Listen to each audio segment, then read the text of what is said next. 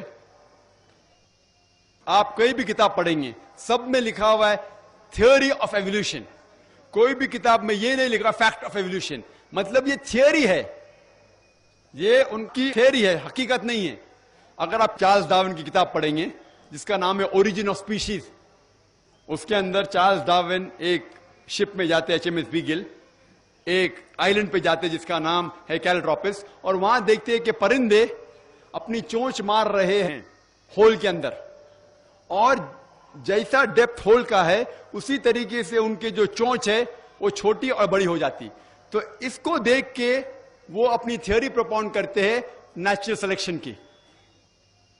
اور Charles Darwin خود جانتے تھے کہ اس کے اندر بھی بہت سے غلطیاں تھیں، اسی لیے انہوں نے خط لکھا تھامس تھامپٹن کو کہ میرے پاس پورا ثبوت نہیں ہے کہ انسان بندر سے بنے، لیکن کیونکہ مجھے سمجھانے میں آسان ہوتا ہے ایمبریولوجی میں، روڈیمنٹری آرگنز میں، مارفولوجی میں، اسی لیے میں کہہ رہا ہوں. اور ہمیں اسکول میں بھی پڑھایا جاتا ہے تھیوری آف ایولیوشن، فیکٹ نہیں. اور ہم لوگ اسکول میں جوک کرتے تھے، اگر کسی کو بھی آپ کو انسلٹ کرنے کا ہے تو ہم کہتے تھے اگر تم ڈارون کے ٹائم پہ ہوتے تھے تو ڈارون کی تھیوری ثابت ہو جاتی تھی، مطلب تم بندر جیسا دکھتے ہو. آج جو بھی کہہ رہا ہے کہ ہم بندر سے بنائے گئے یہ بالکل غلط ثابت ہو چکا ہے. آج آپ دیکھ رہے ہیں اگر ہم بندر سے بنے، اس کی تھیوری ہے کہ اینیملز سلولی ایوالو ہوتے، بدلتے جاتے، اور بندر سے بدلتے بدلتے انسان ہو گئے. آج کہیں بھی دنیا پہ آپ دیکھتے کوئی بھی شخص جو بندر آدمی کے بیچ میں دکھتے، کدھر بھی امریکہ میں جاؤ، انگلینڈ میں جاؤ، کدھر بھی جاؤ، ساری دنیا میں کوئی بھی آدمی بیچ میں نظر ہے آپ کو؟ بندر اور آدمی کے بیچ میں نظر ہے؟ اس سے ثابت ہو ڈارون تھیوری تو بالکل غلط ثابت ہو چکی ہے. اور کئی سائنٹسٹ لوگ نے، البرٹ گیوگری، فرینک سیلزبری، بہت سے سائنٹسٹ لوگ نے اس ٹائم ہی کہہ دیا تھا کہ ڈارون تھیوری غلط ہے. اور ایون بائی مالیکولر بایولوجی ہینسس کریگ کہتے ہیں کہ ہمارے دماغ کو بہت آپ غلط سوچتے ہیں جو لوگ کہتے ہیں کہ ہم بندر سے بنے. تو اسی لیے یہ تھیوری ہے آج غلط ثابت ہو چکی ہے، اور یہ قرآن کے بھی خلاف ہے. قرآن کہتے ہیں کہ ہم نے انسان کو ایک جوڑے آدم اور حوا سے بنایا ہے. One more question has been posed by non-Muslim.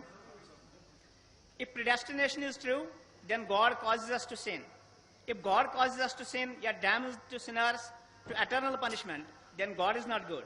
Therefore, non-Muslim concludes, if God is good, then either predestination is not true, or else God does not damn sinners to eternal punishment. Please satisfy the contradiction that others. ایک غیر مسلمان سوال کر رہا ہے تقدیر کے اوپر کہ اللہ سبحانہ و تعالیٰ اپنی تقدیر لکھتا ہے تو ہم اگر غلطی کرتے ہیں تو دوشی کون؟ اللہ سبحانہ و تعالیٰ. اگر میں تقدیر میں لکھا ہے کہ ہم خون کریں گے اور ہم آدمی کا خون کر لیتے تو کون ذمہ دار؟ اللہ تعالیٰ. آدمی کو کیوں ذمہ دار کرنے کا؟ اگر تقدیر میں لکھا ہے میں چوری کروں گا، میں غلط کام کروں گا، تقدیر میں لکھا ہے کہ میں جہنم میں جاؤں گا تو جاؤں گا، تو کس کی غلطی؟ میری کیا غلطی؟ اللہ کی غلطی. اور یہ سوال مسلمان لوگ بھی سوچتے ہیں، اور تقدیر پہ ایمان رکھنا ہر مسلمان کا فرض ہے. لیکن ہم پہلے یہ جان لے تقدیر کسے کہتے ہیں. اور اکثر ہم مسلمان بھی نہیں سمجھ پاتے تقدیر کا کیا مطلب ہے، اور ایسا کہتے ہیں وہ تقدیر میں لکھا ہے تو میں کر دیا، کچھ بھی ہوا تو تقدیر میں لکھا ہوا ہے. محنت نہیں کرتا ہوں میں، وہ تقدیر میں لکھا ہے کہ میں غریب رہوں گا. یہ تقدیر کی کیا معنی ہوتی ہے؟ اللہ تعالیٰ فرماتے ہیں سورہ اسراء میں کہ جب بھی ایک انسان پیدا ہوتا ہے تو اس کے گردن کے گول میں اس کے پوری آتما کتھا، اس کا فیوچر، اس کا بھوشیہ لکھ لیتا ہوں. میں آپ کو سمجھانے کے لیے ایک مثال پیش کرتا ہوں. مثال کے طور پہ اگر ایک کلاس کے اندر ایک ٹیچر کلاس میں پڑھاتا ہے اور ایگزامینیشن کے پہلے کہتا ہے کہ یہ اسٹوڈنٹ پورے کلاس میں نمبر 1 آئے گا، اول آئے گا، یہ اسٹوڈنٹ سیکنڈ کلاس سے پاس ہوئے گا، وہ اسٹوڈنٹ فیل ہو جائے گا. مثال دے رہا ہوں، برا مت لگنا ویسا. اور ایگزامینیشن ہوتا ہے اور یہ اسٹوڈنٹ فرسٹ آتا ہے، یہ اسٹوڈنٹ سیکنڈ کلاس سے پاس ہوتا ہے اور یہ اسٹوڈنٹ فیل ہو جاتا ہے. میں آپ سے یہ سوال پوچھتا ہوں کہ جو طالب فیل ہو گیا، کیا وہ کہہ سکتا ہے کہ کیونکہ ٹیچر نے کہا میں فیل ہوں گا اس لیے فیل ہو گیا؟ کہہ سکتا ہے کہ نہیں کہہ سکتا. کیوں؟ ٹیچر اپنے تجربے سے کہہ رہا ہے یہ اسٹوڈنٹ بہت اچھا ہے، بہت پڑھائی کرتا ہے اس لیے فرسٹ آئے گا، یہ اسٹوڈنٹ ٹھیک ہے سیکنڈ کلاس، یہ اسٹوڈنٹ پکچر دیکھتا ہے کلاس ہی نہ اٹینڈ کرتا ہے اس لیے فیل ہوئے گا.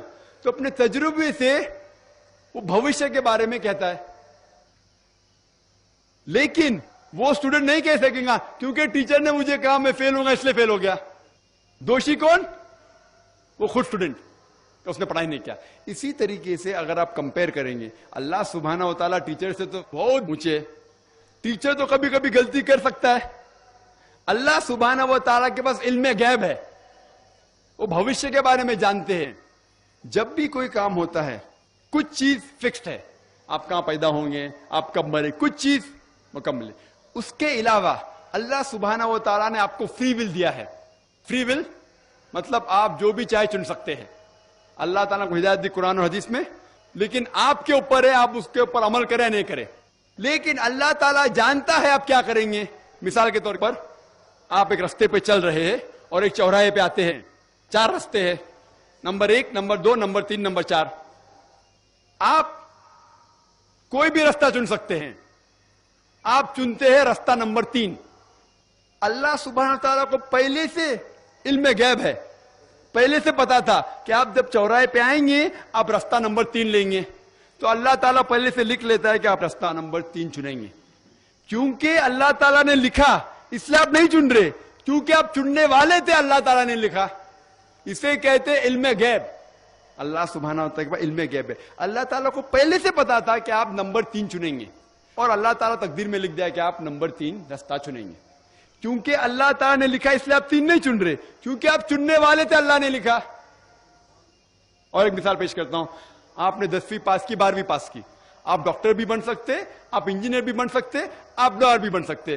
آپ چنیں گے ڈاکٹر بننے کے لیے. اللہ تعالیٰ کو پتا ہے کہ آپ جب 12ویں پاس کریں گے تینوں چیز آپ بن سکتے، آپ ڈاکٹر بھی بن سکتے، انجینئر بھی بن سکتے، لائر بھی بن سکتے. آپ چنیں گے ڈاکٹر بننے کے لیے. تو تقدیر میں لکھ دیا اللہ تعالیٰ آپ 12ویں پاس کریں گے اور ڈاکٹر بنیں گے. کیونکہ اللہ تعالیٰ نے لکھا اس لیے آپ ڈاکٹر نہیں بنے، کیونکہ آپ نے چنا اسی لیے اللہ تعالیٰ نے پہلے سے لکھ دیا. آپ سمجھے؟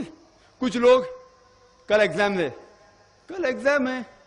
اچھا ہے، طالب اچھا ہے، ابھی کل ایگزام ہے، کیا پڑھنے کا، تقدیر میں لکھا ہے کہ پاس تو پاس، فیل تو فیل، اور وہ نہیں پڑھتا ہے اور وہ فیل ہو جاتا ہے. تقدیر میں لکھا ہوتا ہے یہ آدمی پڑھتا تھا تو پاس ہوتا تھا، لیکن اس کی سوچ بھی ٹیڑھی تھی. اللہ تعالیٰ نے لکھا ہے تقدیر میں یہ شخص اگر پڑھتا تھا پاس ہوتا تھا، لیکن اس نے سوچا کیا پڑھوں میں، تقدیر میں لکھا نہیں پڑھتا فیل ہو جاتا ہے. تو دوشی کون؟ اللہ یا وہ خود؟ تقدیر میں بھی لکھا یہ وہ پاس ہو سکتا تھا لیکن وہ نہیں پڑھتا اس لیے فیل ہو گیا. پھر بولے گا دیکھو تقدیر کو تو میں ٹال نہیں سکتا ہوں. اسی لیے وہ کہاوت ہے، علامہ اقبال نے کہا ہے، خود ہی کو غیر اتنا بلند کر، تقدیر کے پہلے خدا اپنے بندے سے خود پوچھے بتاتا ہی رضا کیا ہے. اور حدیث میں آتا ہے کہ دعا تقدیر کو بدل سکتی ہے. مثال کے طور پہ اگر آپ جاتے ایگزامینیشن میں اور آپ کا پیپر اچھا نہیں جاتا اور آپ جانتے کہ آپ فیل ہوئیں گے، آپ گھر پہ آتے اور دعا کرتے اللہ تعالیٰ سے، یا اللہ سبحانہ و تعالیٰ میں نے پیپر میں اچھا نہیں کیا، مجھے پاس کر لے. اللہ تعالیٰ آپ کی دعا کو قبول کر لیتا اور پاس کر لیتا. تقدیر میں یہ لکھا ہے کہ آپ نے پیپر اچھا نہیں کیے، آپ فیل ہونے والے رہتے، لیکن آپ نے دعا کی. اللہ تعالیٰ کو یہ بھی پتا ہے کہ آپ دعا کرنے والے کہ نہیں کرنے والے، اور تقدیر میں یہ بھی لکھا ہے کہ اللہ تعالیٰ آپ کی دعا کو قبول کریں گے. اللہ تعالیٰ بھی جانتا ہے اگر اب 100 سال بعد کوئی شخص دعا کرے گا, وہ بھی جانتا ہے اللہ تعالیٰ وہ دعا قبول کرے گا کہ نہیں, وہ بھی تقدیر میں لکھا ہوا ہے. تو اسی لیے ہمیں ہر روز دعا کرنا چاہیے, ہر وقت دعا کرنا چاہیے. دعا تقدیر کو بدل سکتی, مطلب جو آپ کی پہلی ہونے والا تھا اس کو بدل سکتی, لیکن وہ بھی تقدیر میں لکھا ہے کہ آپ دعا کرنے والے, اور وہ بھی لکھا ہے کہ اللہ تعالیٰ دعا کو قبول کریں گے کہ نہیں. تو تقدیر میں لکھا ہے کہ آپ فیل ہونے والے تھے, آپ گھر پہ آتے ہیں, دعا کریں گے, اللہ نے دعا کو قبول کیا اور آپ پاس ہو جائیں گے. تو اسی لیے ہم مسلمان کو اللہ پہ بھروسہ رکھنا چاہیے. لیکن اللہ کے رسول نے فرمایا اللہ پہ بھروسہ رکھو لیکن اونٹ کو باندھو. آپ نے کہہ سکتے اللہ پہ تقویٰ ہے, میں گھر کا دروازہ کھلا رکھوں گا, کوئی چور نہیں آئے گا. اللہ کے رسول نے فرمایا اللہ پہ بھروسہ رکھو لیکن اونٹ کو باندھو. تو اللہ پہ پورا بھروسہ ہونا چاہیے, لیکن آپ خود محنت کرنا چاہیے, آپ خود جہاد کرنا چاہیے, آپ کو خود قرآن پہ عمل کرنا چاہیے. آپ کہیں گے ابھی تقدیر میں لکھا ہوا ہے میں چوری کروں گا, تو آپ کام ہی نہیں کریں گے اور چوری کریں گے اور بولیں گے تقدیر میں لکھا ہے, آپ کی غلطی ہے, اللہ تعالیٰ کی نہیں. تو آپ کو ہر وقت جد و جہد کرنا چاہیے اچھے کام کے لیے. قرآن کو سمجھ کے پڑھو اور عمل کرو, انشاءاللہ آپ اس دنیا اور آخرت میں کامیاب ہوں گے. Sir, 2 more live questions from that side. Erudite brother Dr. Zakir Naik, Assalamu alaikum wa rahmatullahi wa barakatuh. I am Imtiaz, lecturer by profession. I have a question. I have gone through Nurun min Nurillah, and second, Huwallazi ja'ala shamsu ziyaun wa qamaru nura, and third, Allahu nur samawati wal ard. I couldn't understand what is this nur, please. بھائی صاحب نے قرآن میں کئی آیت کوٹ کیے, آخری آیت جو کوٹ کیا اللہ نور سماواتی والارض, وہ سورہ نور کی آیت ہے, سورہ نمبر 24 آیت نمبر 35, جس میں اللہ تعالیٰ فرماتا ہے اللہ نور سماواتی والارض, کہ اللہ سبحانہ و تعالیٰ اس آسمان اور اس دھرتی کے نور ہیں. نور ایک عربی لفظ ہے جو میں ذکر کیا سورہ فرقان میں سورہ نمبر 25 آیت نمبر 61 میں, کہ نور کے معنی روشنی کو ریفلیکٹ کرنا, ریفلیکٹڈ لائٹ, یا منیر جو بورو کی ہوئی لائٹ. نور کی معنی ریفلیکشن آف لائٹ, مطلب ایک لائٹ کو ریفلیکٹ کرنا. اسی طریقے سے غیر مسلمان پوچھتے اس کا مطلب اللہ کی روشنی خود کی نہیں ہے, کیا کسی کی روشنی کو ریفلیکٹ کر رہا ہے؟ وہ آیت آپ نے جو کوٹ کی آدھی ہے, پوری آیت بڑھتی ہے کہ اللہ نور السماواتی, اللہ سارے آسمان اور کائنات اور دھرتی کا نور ہے. اس کی مثال ایسی ہے کہ ایک مصباح ہے, ایک روشنی ہے, مصباح لیمپ, اور لیمپ کے اندر ایک نچ ہے, ایک چھید ہے, اور اس لائٹ کو یعنی روشنی بھی اللہ تعالیٰ کی ہے اور اللہ تعالیٰ ریفلیکٹ کر رہا ہے.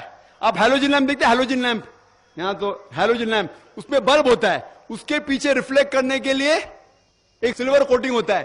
تو بلب بھی ہیلوجن لیمپ ہے اور ریفلیکشن بھی خود کا ہے. تو یہ روشنی بھی اللہ تعالیٰ کی ہے.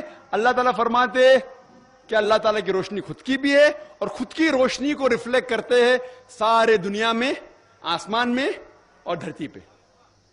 وآخر دعوانا الحمد رب العالمین. بس تہند انتہائی شکر گزار. بکر بیٚیہِ اکہِ لٹہِ شکریہ ییٚتہِ کِس ایڈمنسٹریشنُک, خصوٗصاً ڈی سی صٲبُن, ایڈیشنل ڈی سی صٲب عبداللطیف دیوا صٲبُن, یِم زبردست کوآپریٹو روٗدۍ یہ پروگرام ہینڈل کرنس اندر. اللہ تعالیٰ کرن تمن سارنی جزائے نیک عطا. بہٕ چھُس دِل کیو امی گہرٲیو سۭتۍ شکریہ ادا کران.